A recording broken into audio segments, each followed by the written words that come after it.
coffees, please take a seat. I can see that we don't really even need Ulrich to give a talk. He could just stand here and greet people, and we would miss out on whatever wonderful topics he is going to discuss today. But it's great to see so many old friends and new friends of the BGC and of Ulrich's for this lunchtime talk on a not terribly wonderful day, but it's cozy in here. So it is my pleasure to introduce Ulrich Leben, who is currently visiting professor and special exhibition curator, currently no longer, alas, but he's associate curator of the furniture collection at Waddesdon Manor, which is the Rothschild mansion in Buckinghamshire in England, and visiting professor for Parsons, the New School.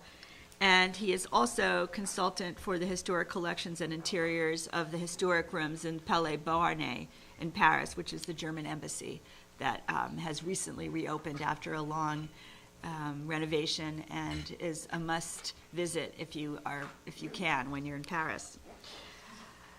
Very beautiful. You're not going to talk about that today, right? No, we did this. That was okay. Right. Excellent. Okay. So let me just tell you a few more things about Ulrich that are important, and that is he was apprenticed as a cabinet maker as part of his training in Germany before studying at the École du Louvre in Paris and the Rheinische Friedrich Wilhelm Universität in Bonn and the Freie Universität in Berlin, where he has a PhD. He wrote about Bernard Molitor for his PhD and subsequently was curator of an exhibition at the Musée de Luxembourg in Paris on Bernard Molitor, cabinet maker.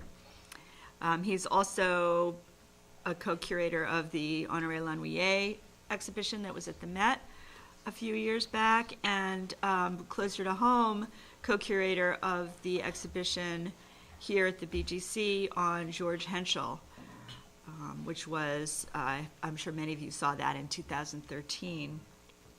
His publications include Molitor, Ébéniste from the Ancien Régime to the Bourbon Restoration, and various other catalogs and catalog essays.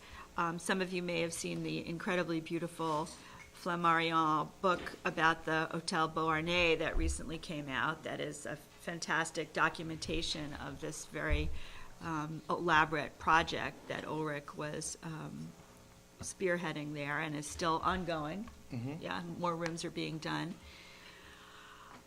And Ulrich also was here for 5 years as a visiting professor and special exhibitions curator, and so many of the students here have had the pleasure of studying with him when he was teaching here, and some of us also working with him in the classroom and in the gallery. So it is my great pleasure to welcome Ulrich Leben this afternoon.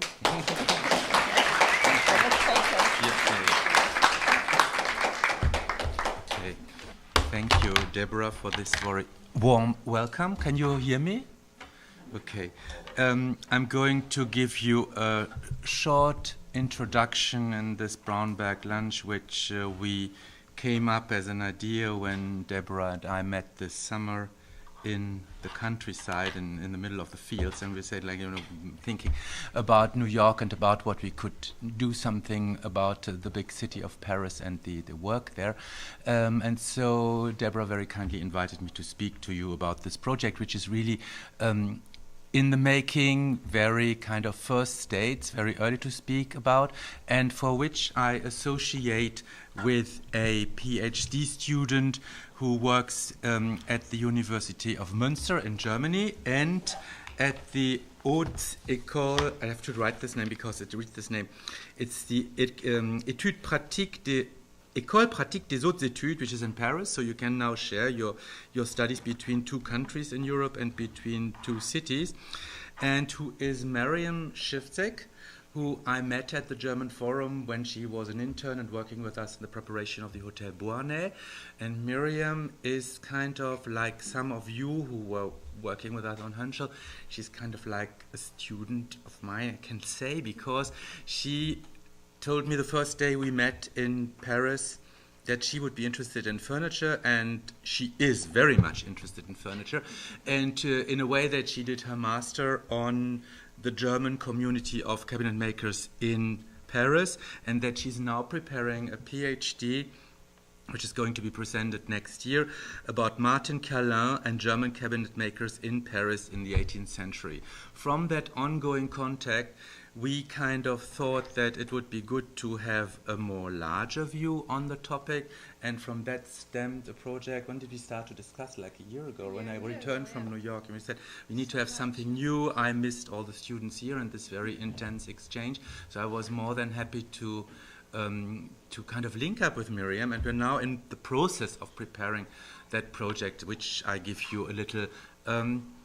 insight with Miriam. So not to lose a long introduction, just to tell you that we are going to approach works and of course want to make a publication with many, many wonderful illustrations, but of course we don't want to talk the modern language about brown wood and all this French glory and only about gilded mounts, but we actually want to kind of ask questions which until now haven't been asked so much, and questions which we are interested in. We know that this furniture was bought by the great and grand of 18th century Europe. I show you here pictures which show a big parquet clock which is in the chateau of Neues Palais in Sanssouci, which was directly acquired by Frederick the Great, is made by the cabinet maker Latz, who was of German origin. On the left-hand screen there is a little tabletop also made by a German cabinet maker who obviously they had wonderful training in doing inlaid wood and marquetry, but they had to migrate. And this in the current context of your current history in America with the project of a war between Mexico and the United States, and Europe being having to deal with lots of people coming to the country, it's kind of a very hot topic in a way to talk about migration. Why did these people migrate from Germany to France and to, of course, also to London and other places, as we're going to see.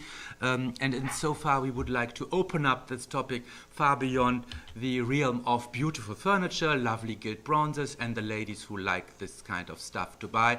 When we look through the old auction catalogs until fairly recently, and actually find out how were the social conditions in which these people arrived, how did they make it, did they integrate, didn't they integrate, and what actually did they create. So I show you just to whet your appetite some of those amazing pieces which come up regularly on the art market.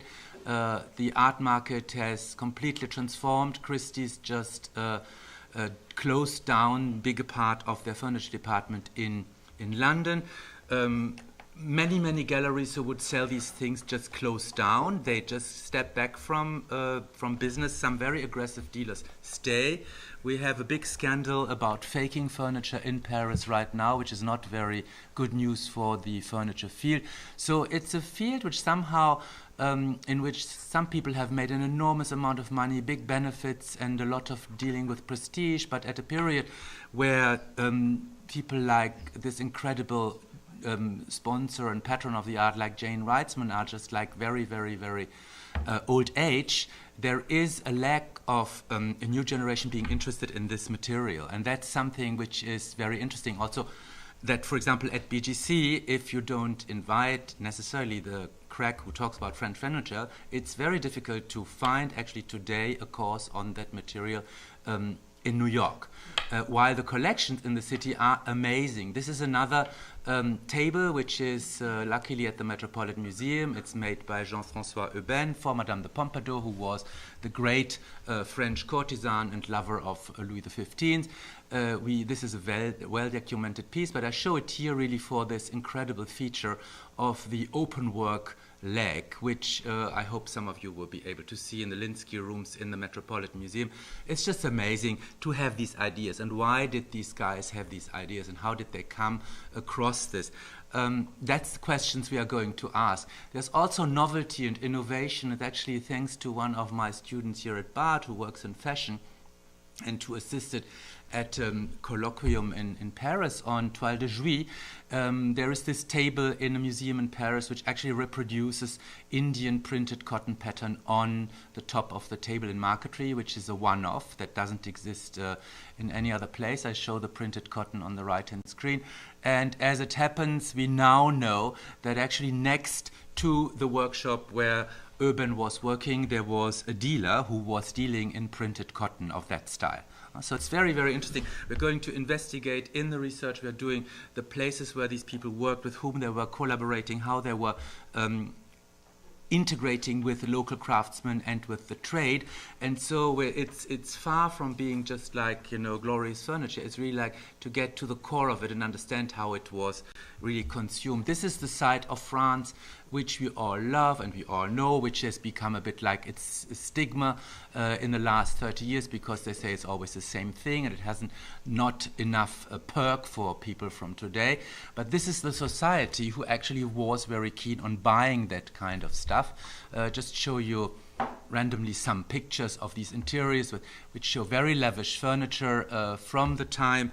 And of course Paris was a hotspot for creativity, and there was a society which really could afford these things. Reasons for migration could be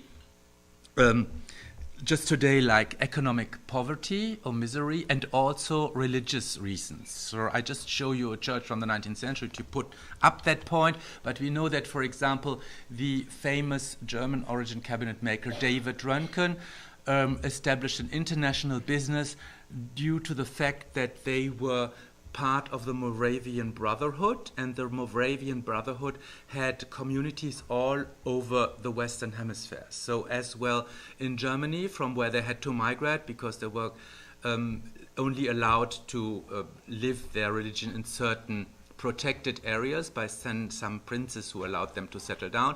But so they were migrating very early to London, where there was a big community, and then also to the United States. So it's interesting to see that religious reasons already at that time could come in. And we know, for example, that a lot of those craftsmen who came from Protestant regions in Germany, they went to the Swedish temple, Protestant temple, which was in the Swedish embassy. So it was neutral ground. The Swedish embassy had a Protestant temple because Protestantism before 1789 or 88 was actually not allowed in Paris and not authorized. So it's very interesting to see that.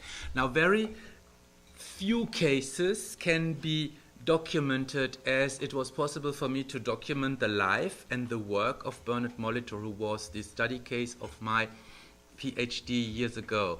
And what is very interesting is, as Miriam works on Martin Carlin, and she also tries to push the border further than those glossy books which have been published in wonderful museum catalogs, to really find out why Martin Carlin was particular and what in his work was particular. And it's very interesting to see that she took the point to really see good pieces which are sure to be made by him, and she visits now for 1 month through the United States to visit pieces in all kind of parts of this country in museums, and then adjust them and kind of make her own, kind of a catalog and see why they might have been interesting or innovative at the time.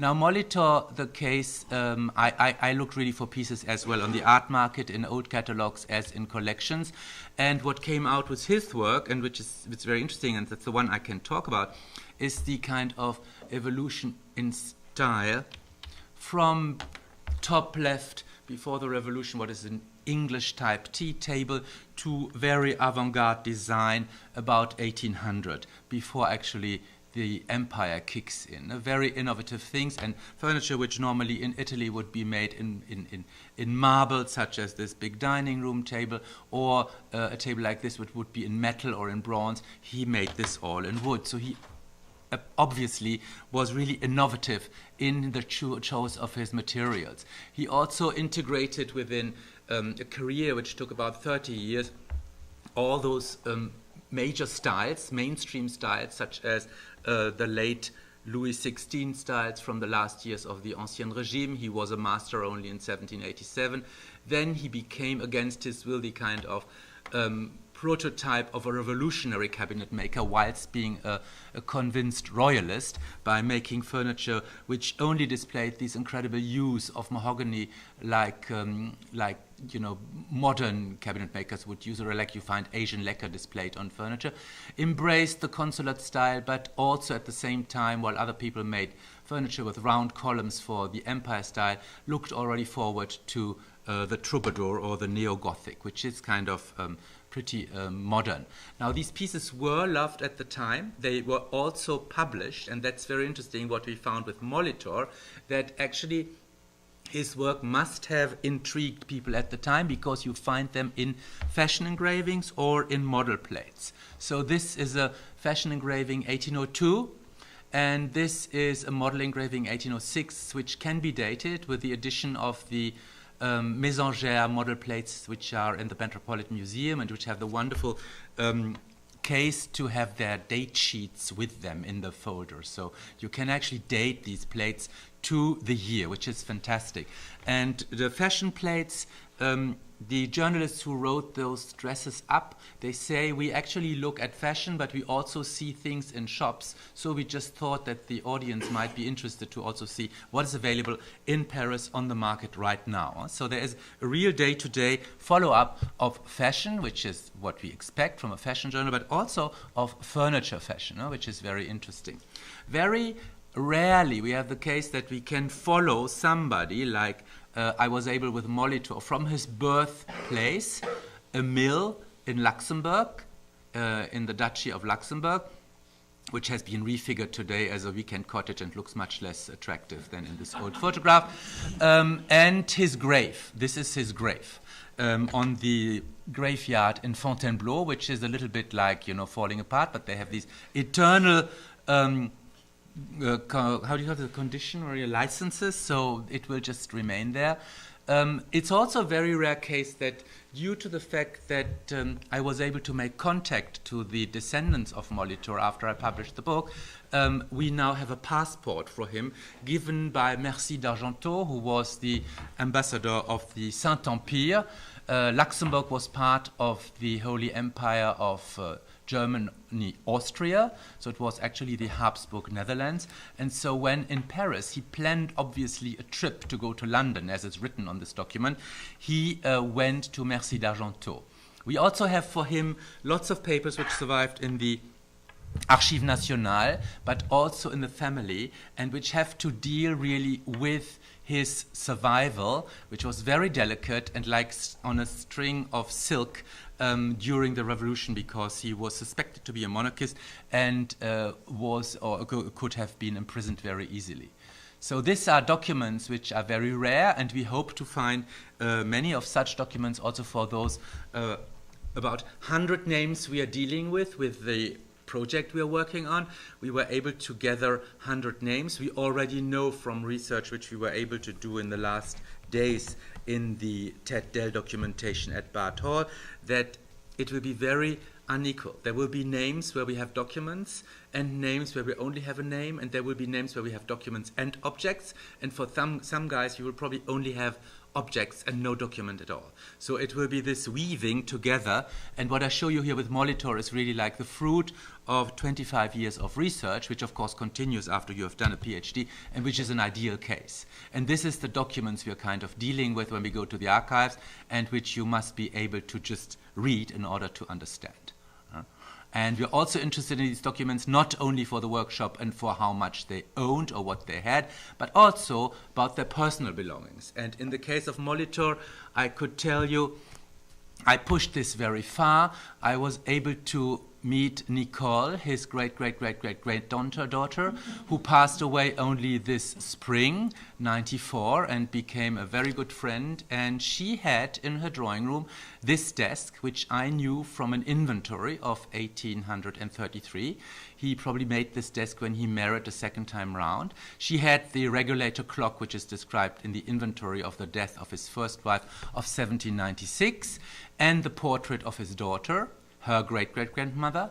And when we had lunch and she was very weak already, she said, please go into the kitchen and pick up some spoon. I found this girl's silver spoon in the modern kitchen of her flat, which I had only known from the inventory of 1796 and was able to recognize with the date stamp on the silver and the cipher of the young lady.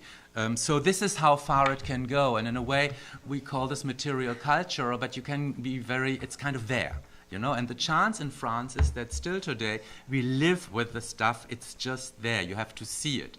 And it's very interesting for me coming back to France after having lived here, that the French are actually not so much aware. They just say, well, that is normal, and they don't realize what an incredible heritage they are surrounded with. It's a very different approach than we have here or we have in other countries. And then to amuse, of course, we are also going to find out who would buy this kind of fancy furniture. There was, of course, the court, but there were also German aristocrats who were traveling through Paris and letting themselves portrait by Madame Vigée-Lebrun as, you know, spirits. Very nice ladies, Spanish ambassadors, or Irish industrials who came after the revolution.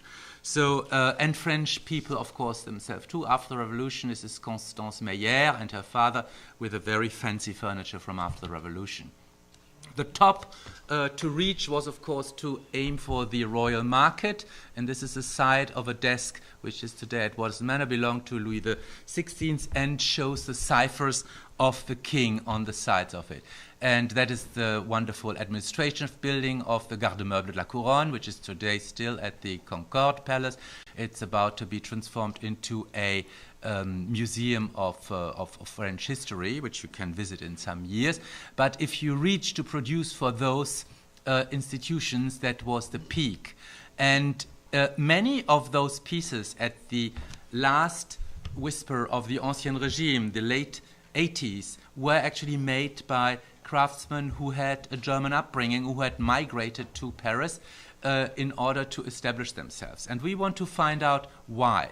Was it because they were cheaper? Was it because they were well trained? Was it because they could, you know, just obey to what they were told to? We don't know. We want to find out this, you know. And of course, one of the best cases who made a really incredible career is Jean-Henri Riesner, who comes again from the Rhine area and created furniture for the royals all over the place. This is the reception room of Marie Antoinette's apartment in Versailles, which has 3 of those big mahogany chest of drawers and the matching corner cabinets, coming back to Versailles from a Rothschild collection. And of course, all that stopped like with one big event, which is Bastille Day, La Prise de la Bastille. So curiosity, many of those craftsmen actually were suffering from the event. Others participated heavily in the event. There's a list of les vainqueurs de la Bastille, and there's an incredible big number of German-speaking people in that list.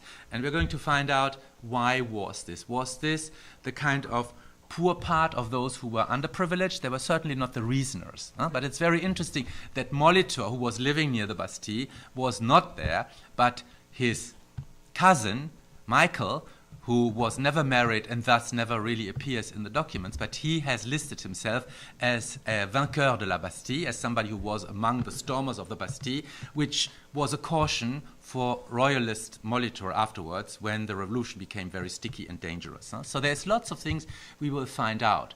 Now, Riesner's career was completely destroyed by the revolution. Here he is in the glory in the 1780s when he was producing many, many pieces, such as those wonderful chest of drawers, of which we have 3 at Waddesdon Manor. They are currently topic of a research campaign which goes on between the Wallace Collection, Waddesdon Manor, and the Royal Collections, and in which campaign we investigate Riesner in British collections.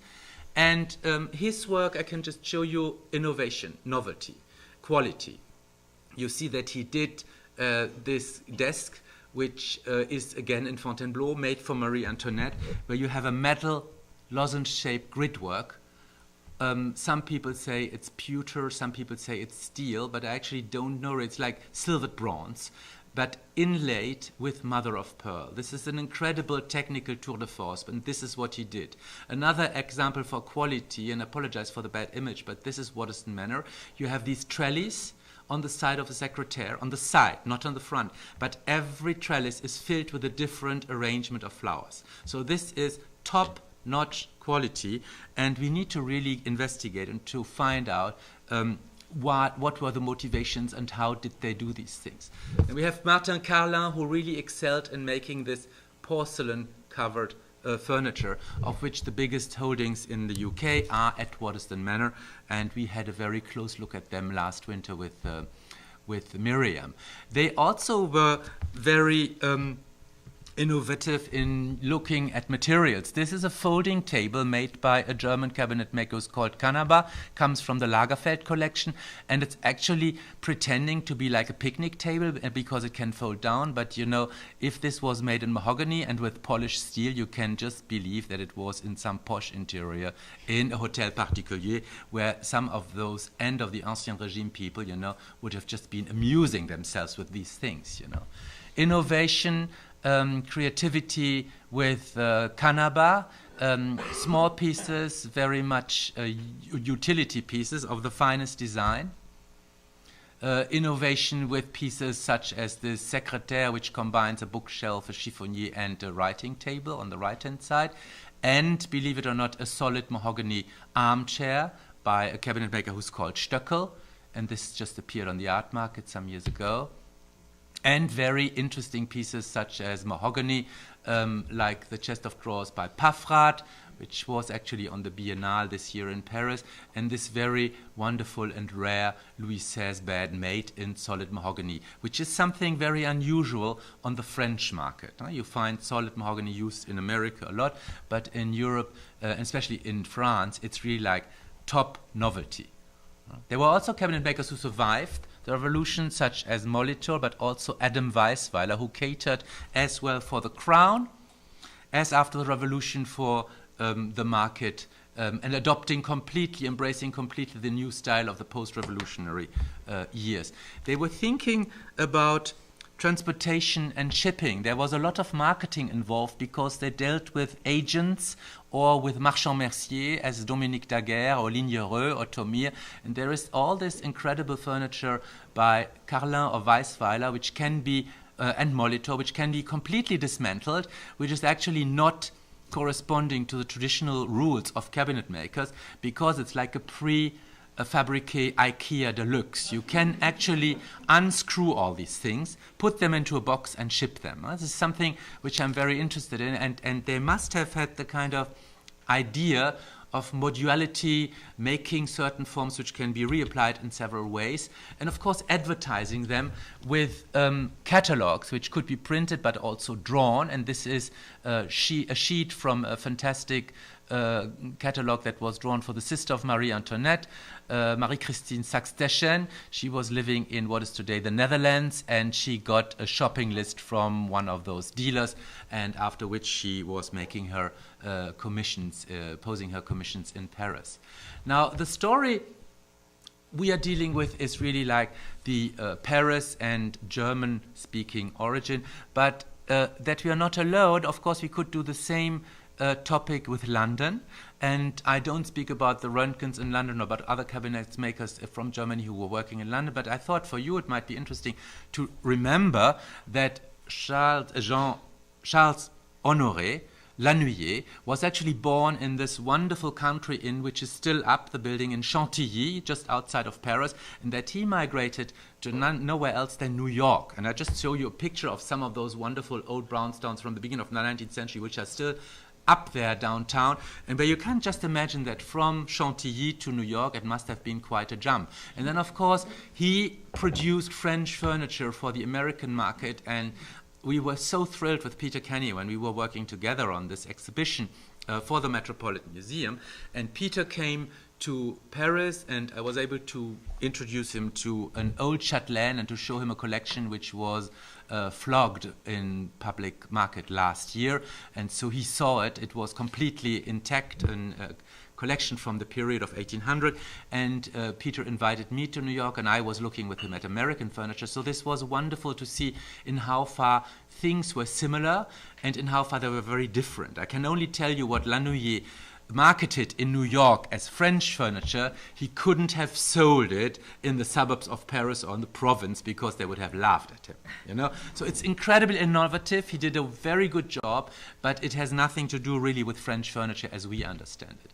And to finish, there's something also very interesting. You have, for example, these similarities in technique, but you also have, for example, a non-existence of technique. And I got this picture back from a PowerPoint I did some years ago, which was dealing with marquetry in the United States. And it's very interesting. There are like 2 or 3 pieces in the United States which show very little marquetry.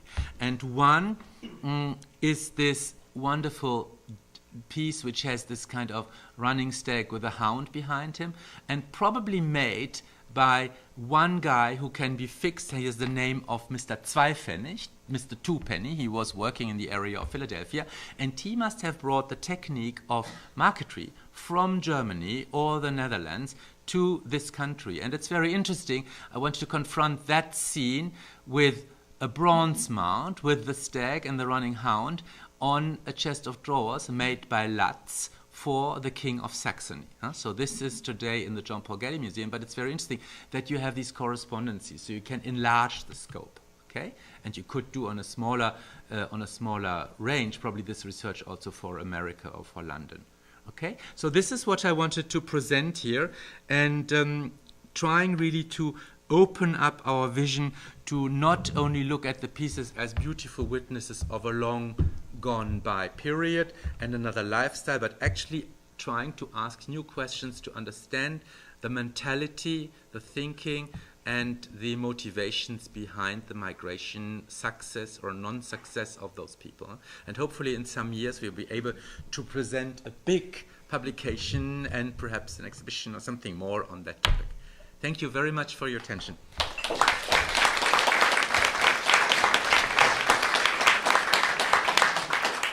Thank you, Ulrich. As usual, fascinating presentation. Can I just start out by asking about how many of these cabinet makers do you have in your database at this point? We were able to recover about 100 and 110, no? Yeah, there are more. It's difficult because, you know, names were transformed. Sometimes there's German names, you have the French names, you have, I think you have for, you know, Joseph Baumhauer, you have like 10 versions of one name, so you have to be careful. You don't have this same cabinet maker, but it's over 100. And you're going up to what year? Well, really like the revolution, when they... So you're stopping at the revolution? You're stopping at the revolution because that was the phenomenon, and then it stopped, it picks up again. But it's very interesting how some of them just disappear. They really just evaporate. Sorry, that the migration stops? Because the also, changed. Yeah, and then also some of the cabinet makers, like Molitor continues, and Wiesner, we know that he's dying in Paris, but there are other names who were, of guys who were very successful, and they just disappear. And I mean, social disintegration is just absolutely incredible when you think that somebody like Wiesner dies in relative misery. George Jacob, who was a Frenchman, but he dies in a nursing home, which was fostered by the church, while his family was still pushing and producing incredibly amounts of furniture for the new court and for the Napoleonic area. So it's very interesting to understand these social mechanics and how it worked or it didn't work. Yeah. Can I ask along those lines? Did any of the cabinet makers that you're dealing with go back? As conditions deteriorated? Did they return to? If they return to Germany. Yeah, you have people who just fail.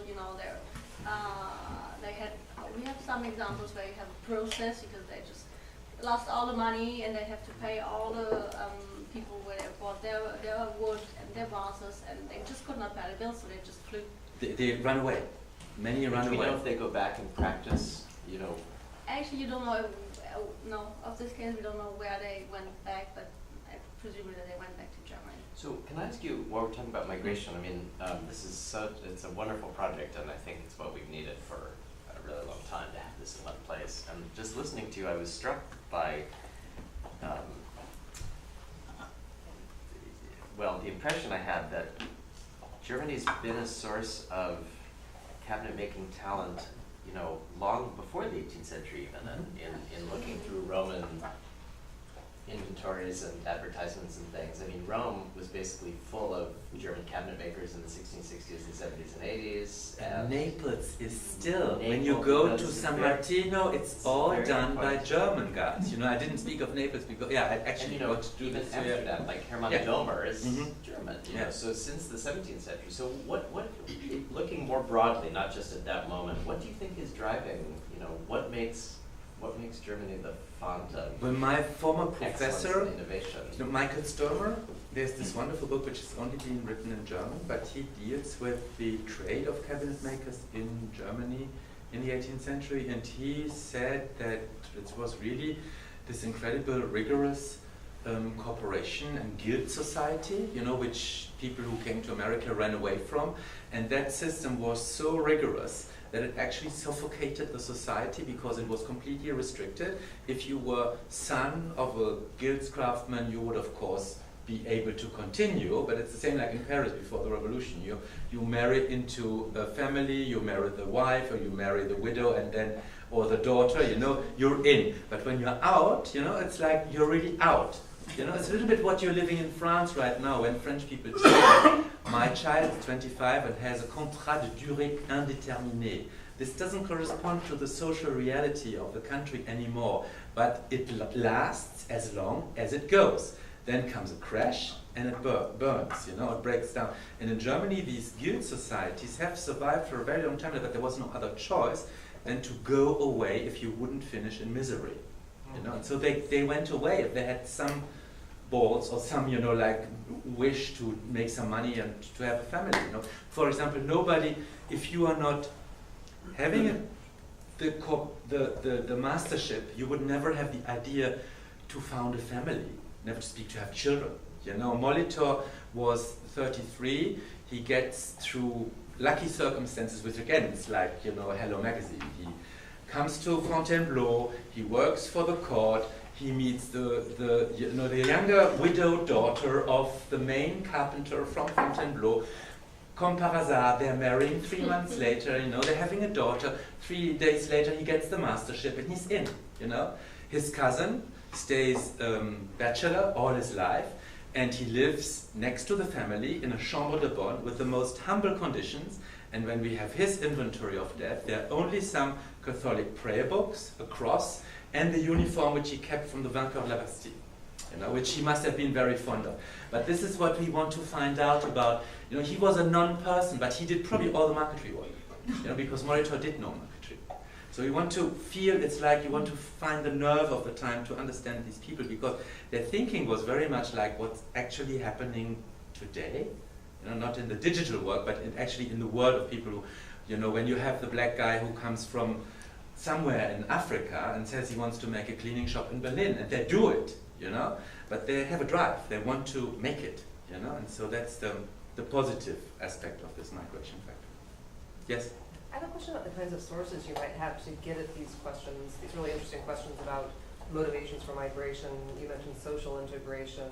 Are you lucky enough to have artisan memoirs, correspondence? What kinds of sources are available to get into their mentality? Plenty. Yeah. It's rather difficult to make a selection. Yeah, So for because example, there are, we can now refer to lots of research which has been made, like finding inventories, but then even if an inventory was published, we talked about this the whole weekend, we just want to read these inventories again and actually also go back to the archives if they haven't been stolen, as some have been, by some, you know, non-responsible art historians, and actually go into the backlog to know how many silver spoons did they own, how did they dress. You know, that gives us insight into their relations. I mean, Miriam told me yesterday the most amazing story. Perhaps you can tell me about Carlin. Tell us about with whom he was linked, because they were all kind of. Well, they were all together. You know, you have in Paris you have this huge archive, which is the Ministère Central, and there you have like they're connected everywhere. You have a signature here and somebody's making there. And when you, like I think with Carlin, just trace one person and you have a whole network again because you're connecting to one people and he has his own network, and so you're getting a huge part. And when you trace it, you get so much indirect information that you can reconstruct it all. You know, they intermarried, there were christenings, and you have les parrains, you know, the godmothers and the godfathers and all this. It's really interesting. From attendees from the workshops. Yeah. So it's plenty of information, but we want to rather go into those also what was until now called secondary information, which will give us more insight about life and social life, you know, and culture life. So, yes, please. So these German immigrants who, as I read more and look more, even if they Frenchify their names, there were a considerable number who came to Paris and both infused French decorative arts with a fondness of technological ability, but also they seem to have quickly adapted to the prevailing taste in Paris like that. Mm-hmm. We know who our market is, and that adds to the glory of the 18th century. Yeah. Incredibly, I mean, I think of Van der Cruz-Lacroix and others who came with rather heavy Baroque style, and all of a sudden they are transformed into the likeness of the Rococo style as practiced in Paris. But then you come to the very important point which we were discussing yesterday among the two of us all the time, you know. How do you look at this? You could be looking at it and say like, oh, this is just a boring Carlin who works after the design of Daguerre, no, but you can also, but this is how it's just this thing, you know. Yeah. But then you can also say, okay, there was an agenda, you know, and this morning we looked at some pictures by Weissweiler, you know, things, and Weissweiler is known to have worked in Paris after drawings of Henry Holland, the English architect, you know.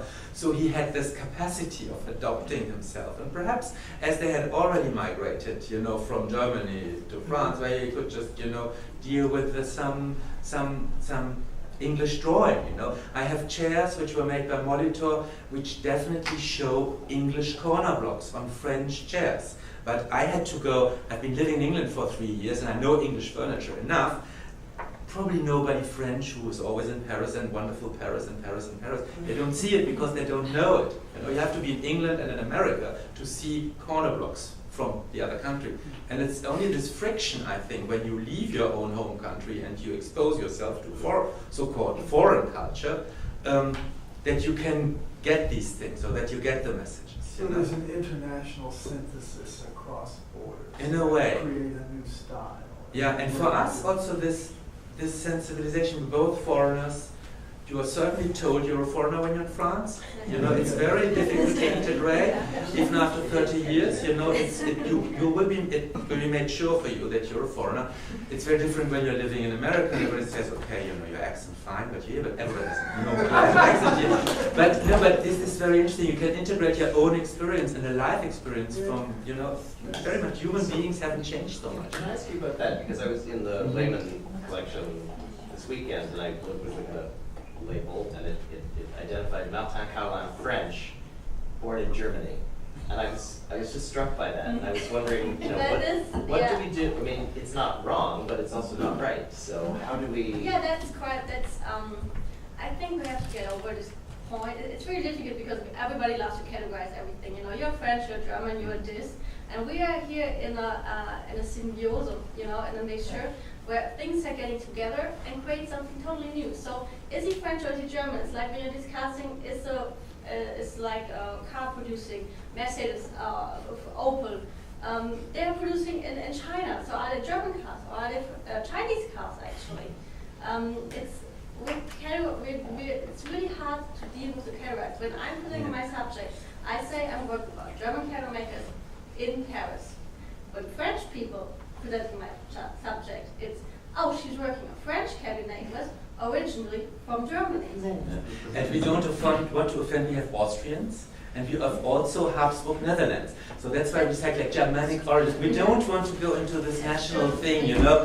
you're German, you're from this kind of, it's like they come from somewhere and they bring some baggage with them. And curious enough, all those Bull people and those people we know from the Rhine area, they have this training. There must be something which happens around the Rhine, and this goes as well into Alsace as into far into German countries, where they have this culture, and it's that's what we're interested in, And then the marketplace of Paris for us, but you could also take London or Naples or Rome, And we perhaps will touch it on the fringe, but this is... Yes? Thanks very much for this, Ulrich. I'm interested in the micro-demographics of this, in Richard Kolb's manner of trying to understand the social makeup of, say, Paris. And you have your networks of these cabinet makers. That's one coming from the various parts of what we now call Germany. That's great. But how does that intersect with groups of people, networks, of people who are coming from the same place within what we now call Germany? So not necessarily cabinet makers, but people who would share the same language, the same dialect, the same cultural values, if you like, but in a micro sense. Yeah, I think there were, that's a big one. I think there's really this kind of balance that some were very ambitious and they made it, and so they kind of fitted into they tried to adopt to the level of the clients they were dealing with. So for example, Reasoner, we have a linguist analyzing his builds, and it was very interesting because she found out that his she's American French, so she speaks both languages at the same level. And she said that the French he uses is very Germanic, and she can explain this, which is very interesting because we have never looked at this like this, And I think that other people would just, some people make it and other people stay on a very low level, and they would probably never come into direct confrontation with the society where they migrated to, or stay at a very local level, little workmen who were just sitting in their workshop in the Faubourg Saint-Antoine. What I'm trying to get at is Kolb established that people from various parts of what we now call France gathered together in the same neighborhoods in Paris when they migrated from the provinces to Paris. Yeah. I'm wondering whether these cabinet makers migrated to or settled in the same neighborhoods. Yes, they as did. Other people, not necessarily cabinet makers, but doing other things, but from the same part of what we now call Germany. Faubourg Saint-Antoine. Right. And So there's wonderful classical French, positivistic data. That's all existing from the 40s onwards. So this has amount of books which we need to locate and find, and which will allow us to evaluate. Yeah, they're not alone, actually. And the Faubourg Saint-Antoine, so the east part of Paris, you have nearly all those German cabinet makers. Not alone, you have a lot of other Germans there, and you have a lot of others jobs, trades, and people working on other things. You have big factories, so it's part of the Faubourg Saint-Antoine, but it's not the Faubourg Saint-Antoine. It's not only what a cabinet maker. And there were a lot of culture there were translators. We find the translators. Also, we have a label in Waddesdon, which we found when I worked on the drawing school, where the guy says, I'm so and so and so, and I give drawing lessons for craftsmen, also in the evening for those who are working in the day, and German speaking is insured. So it was absolutely there was a market aimed at those expats who wanted to try to get their way around. Thank you. Yes, please. 4 months ago, traveling in Iceland, we bumped into some youngish people, maybe early 20s up to maybe 30, but not quite that old, dressed in the most outlandish costumes you can imagine. And it turns out they had been apprenticed as silversmiths, blacksmiths, cabinet makers, carpenters in Germany. And they were dressed in these outrageous costumes because part of their training, after having reached a certain level of expertise, was that they had to travel for a year with no money and sleep, wherever people would let them sleep in their homes or whatever, and work for them as barter. And I wonder if you think that existed centuries ago, and that might also relate My to what turn. you're talking about. That's a very good point. We haven't spoken about that yet because I know people from my generation who did their upbringing like this and who are. We had actually Xavier Bonnet, who is one of the most famous upholsterers right now, who works mostly in the States for museums and has a terrible time to make his way in Paris because he is too revolutionary. But he speaks German, Italian, and English because he worked in all these places. He's French, but he worked in Florence, in Cologne, and in London. You know, so this Seems is like still a brilliant continuing. way to learn stuff. Yeah, yeah. Question? Yes. Hi. What sort of resistance were they getting from the French craftsmen? Because in London you certainly get petitions against foreign craftsmen, etc. Oh, you can write a whole chapter about this. It's the official corporation of Cabinetmakers, and Absolute is one corporation. And you have, like, especially in the first part of the 18th century, they attacked them all the time. They were called, like, when they're living in the Faubourg Saint-Antoine, they were like free cabinet makers. So they called them like false cabinet makers. They were really defamed. In one time, they had a lot of obstacles when you wanted the official way to get into the corporation to French people. You know, when you were a foreigner, you have like doing a special apprenticeship, not only 3 years but 6 years. When you did your masterpiece, it has to be double difficult than for French ones. So you have like all these rules, you know, where they try to, okay, you want to, you have to do a bit more. You know, you always have to do more when you're foreign. Can you see a continuity then in people who are sponsoring them? Were there certain ministers who look to be bringing on? Yeah, well, this is the wonderful connection with Röntgen, who is being sponsored by Marie Antoinette, and who makes it into Paris and into the court immediately. And then people say like, oh my God, she brought in these funny people from her country, you know, because they're German speaking. So there's a lot of things going on that level, and then it's the first years before the revolution, you know, so it's very close to the revolution, so there was already this animosity against the Autrichienne, you know, the Austrian lady and all that. So it all comes into play in a way, you know. There's a parallel with opera then too, the Germans. Yeah. Good, yes, please. Do you have information on how they came to go to Paris, or whether they had an invitation from somebody who was No, there to join the certainly not. shop, just speculatively? Pure economic misery. Molitor was the second son of a miller. Millers were detested by the local peasantry because they would always take a little bit more grain from the flour. And if the mills were not owned, they were owned by the church, I think, or by the landlord, so you could never own one. And so only the oldest son could take over the mill, and the other one had to go. And Michael is the same. The cousin Michael, his brother Peter, took over the mill, and so Michael had to go. And then probably he went first to Paris. He lived a little bit very humble and made known that he was marquetry cutter for Foulet, who was an eminent French cabinet maker who has incredible pieces with wonderful marquetry, but the marquetry probably cut in parts by Michael Molitor.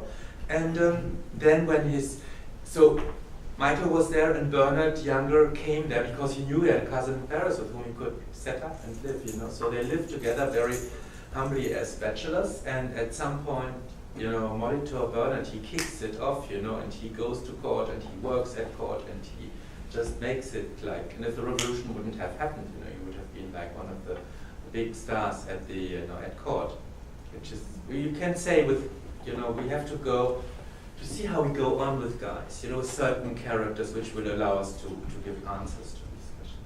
And it's easier when we have boundaries on the corporate person, because then you can go on the other level and say, okay, this was the reason here, this was the reason here, and then you can put it on another level. Present the cases, yeah. Were any of the well-known names victims of the terror?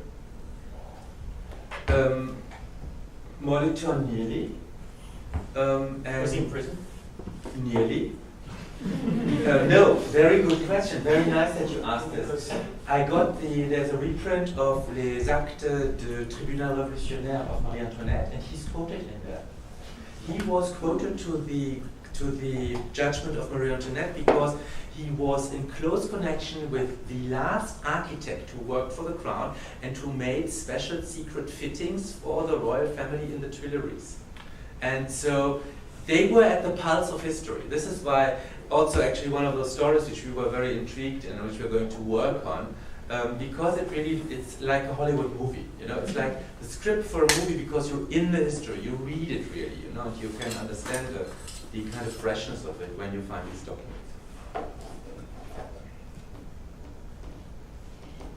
So I have one final question that I'm going to privilege myself by asking, and that is, what is the format that you envision this research to take? What kind of publication, digital, a database? What do you know? How will people be able to access it in the future? Yeah, we first of all collect data for us, like making this database, which we do base it for our research, but we want to make a very classic book.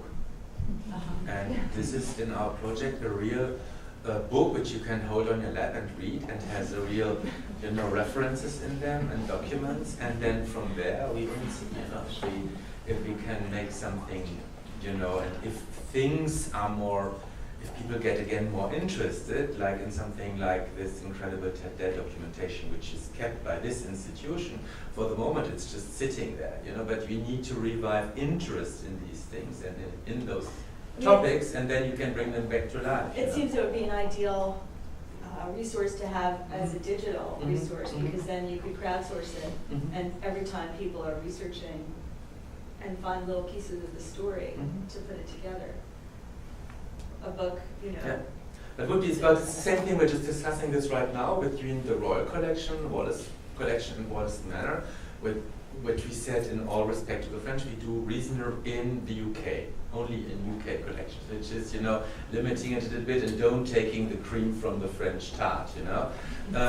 But there will be a digital component and a database. They're discussing now how this could be constructed, but this could be also something where you could, where you need to know, but you could, for example, cooperate with an institution like BGC, but there must be signalizing that the institution would be interested in this, you know, because if you can pull from a pool of students who are very quick, you can actually give them the benefit of being exposed to the original artwork and then feeding into the system, you know, but you have to have interest in French material, you know, and if this interest is kind of on the French, you know, you need to get it meaty. I wonder whether the German embassy might be interested in sponsoring this. We have German private sponsor who's interested because it's Francophile, but you know, that's it. But it would be, of course, very good to work with an institution, with students, and with a place like an infrastructure like you have here, you know, where you can just really work and have a digital lab and getting this all. It's very interesting, me coming back and seeing the difficulties the Brits have in putting up this project. Yeah, our only problem is we don't have any of the documentation here. Yeah, but this is coming, yeah. All right, well, Ulrich, thank you so much. Thank you.